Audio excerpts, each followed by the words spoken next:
Hi viewers. இன்னைக்கு December 23 Siragadikka ஆசை serial என்னாச்சுன்னு சொல்லி பார்க்கலாம்க்கு முன்னாடி சேனல் சப்ஸ்கிரைப் பண்ணாதவங்க மறக்காம சப்ஸ்கிரைப் பண்ணுங்க. இன்னைக்கு என்ன அப்படின்னு சொல்லி பார்த்தீங்கன்னா, இங்க வந்து முத்து வந்து அந்த ஜீவாவை வந்து கூட்டிட்டு போயிட்டு இருக்கும்போது 2 பேருமா பேசிட்டு வராங்க. அப்ப ஜீவா எல்லாமே சொல்றாங்க. இந்த மாதிரி 2 ஃப்ராடுங்க என்கிட்ட இருந்து 30 லட்ச ரூபா வாங்கிட்டாங்கன்னொடனே, யார் மேடம் இங்க நெறைய ஆள தெரியும். நம்ம வந்து அத திருப்பி வாங்கிடலான்னொடனே, வேணாம் வேணாம் அவங்க முகத்துல இனிமே முழிக்கக்கூடாதுன்னு சொல்லிட்டு இவங்க பேசிட்டே இருக்கிறாங்க. அப்புறமா எனக்கு ரிஜிஸ்ட்ரேஷன் வேலைலாம் இருக்கு. 1 வீக் இங்க தான் இருப்பேங்கிற இன்ஃபர்மேஷன்லாம் முத்துக்கிட்ட சொல்றாங்க. இங்க என்ன ஆகுதுன்னா, அண்ணாமலையும் விஜயா வந்து வாக்கிங் போறாங்க. அப்ப விஜயா வந்து அப்படியே இந்த மாரி பணக்காரங்க இருக்கிற ஏரியால காத்து கூட அப்படி இருக்குது. மரம் பச்சை பசேலா இருக்கு. அப்படி இப்படின்னு சொல்லிட்டே போயிட்டே இருக்கிறாங்க. அப்புறமா ஒரு இளநீ கடை வந்தோனே, அண்ணாமலை போய் இளநீ குடிக்கிறதுக்காக விஜயாவ கொண்டு வந்து, "எனக்கு வேண்டாம் நீங்க குடிச்சிட்டோங்கன்னு" சொல்லிட்டு அவங்க போனோனே, இப்போ அண்ணாமலை போய் இளநீ வாங்கி குடிக்கிறாரு. குடிக்கும்போது அந்த இளநீ விக்கிறவர்கிட்ட வந்து சொல்றாரு இந்த மாரி, "என் பையன் இங்க வீடு வாங்கியிருக்கிறான். இங்க பக்கத்திலேயே எல்லாம் இருக்கான்னோனே, 2 தெரு தள்ளி போனா எல்லாமே இருக்கு சார்ன்னு" சொல்லிட்டு அவரு சொல்றாரு. அப்புறமா அவரு அண்ணாமலை போன பிறகு அந்த இளநீ விக்கிறவர் கால் பண்ணி இன்னொருத்தர்கிட்ட சார்ன்னு பேசுறாரு. இங்க என்ன ஆகுது அப்படின்னா, முத்து வந்து ஜீவாவ கூட்டிட்டு ரிஜிஸ்டர் ஆஃபீஸ்க்கு வராரு. "நீங்க இங்க வெயிட் பண்ணுங்கன்னு" சொல்லிட்டு அவங்க உள்ள போயிடுறாங்க. அதே ரிஜிஸ்டர் ஆஃபீஸ்க்கு ரோஹிணியும், மனோஜும் வராங்க. அவங்க வந்து பங்களாவ ரெஜிஸ்டர் பண்றதுக்கு எவ்வளோ காசு ஆகும்ன்னு சொல்லி கேட்கறதுக்காக வராங்க.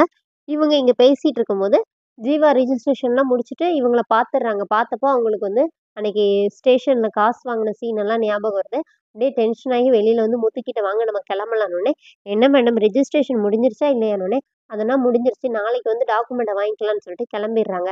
அப்போ போகும்போது வீட்டுக்கு வந்தோனே ஜீவா வந்து, "இந்த லக்கேஜ மட்டும் மேல எடுத்துட்டு வரீங்களா?" அப்படின்னோனே, சரின்னு முத்து கொண்டு போய் குடுக்குறாரு. அப்போ முத்துக்கு ஒரு கூலிங் கிளாஸு, மீனாக்கு ஒரு கூலிங் கிளாஸ்ன்னு சொல்லிட்டு 2 கூலிங் கிளாஸ் குடுக்குறாங்க. அப்போ முத்து என்ன சொல்றாருன்னா, என் ஒய்ஃப் நம்ப மாட்டா. நீங்க தர மாரியும், நான் வாங்குற மாரியும் ஒரு செல்ஃபி எடுத்துக்கலாம்னு சொல்லிட்டு 2 பேருமா செல்ஃபி எடுத்துக்கிறாங்க. ஃபோட்டோ நல்லா இருக்குல்ல, நாளைக்கு என்ன கூப்பிடுங்கன்னு சொல்லிட்டு முத்து கிளம்பிடுறாரு. இங்க வந்து மனோஜ், ரோஹிணி வந்து வீட்டுக்கு வெளியில உட்காந்து காஃபி குடிச்சிட்டு, நேம் போர்டு இப்போ வந்துரும்னு சொன்னாங்கன்னு பேசிட்டு இருக்கும்போது, ஒரு கார் வந்து நிக்குது. என்ன இவ்வளோ காஸ்ட்லியான கார்லயா நேம் போர்ட கொண்டு வராங்க? இருக்கும் இருக்கும்ன்னு சொல்லிட்டு, "என்ன சார் நேம் போர்ட் ரெடி ஆயிட்டான்னோனே", "என்ன நேம் போர்டுன்னே", "இல்ல என் வீட்டுக்கு பேர் வைக்க நேம் போர்ட் சொல்லியிருந்தேன்ல" அப்படின்னோனே, "யார் வீட்டுக்கு யார் பேர் வைக்கிறது?" அப்படின்னு கேட்கும்போது, வீட்ல எல்லாருமே வெளியில வந்துடுறாங்க. அப்போ உடனே, "அவனே இந்த வீட்ல வாடகைக்கு இருந்தான். அவன்ட்ட இருந்து நீங்க வாங்குனீங்களா?" அப்படின்னோனே, இப்போ மனோஜ் அந்த ஆளுக்கு கால் பண்ணி பார்க்கும்போது, ஃபோன் ஸ்விட்ச் ஆஃப்ன்னு வருது. இப்போ மீனா வந்து முத்துக்கிட்ட கேட்குங்க, "எங்க எதுவும் பிரச்சனையான்னோனே", "வழக்கம் போல ஏதோ பிரச்சனைன்னு நெனைக்கிறேன்" அப்படின்னு சொல்லிட்டு முத்து பார்த்துட்டே இருக்கிறாரு. அவர் ஃபோன் வேற ஸ்விட்ச் ஆஃப்ன்னு வருதா. "என்ன சார் சொல்றீங்கன்னோனே", "ஆமா இது என்னோட வீடு. அவன் எப்படி உங்களுக்கு வித்துட்டு போ முடியும்?" அப்படின்னோனே, வீட்ல எல்லாருமே அப்படியே ஷாக் ஆயி நிக்கிறாங்க.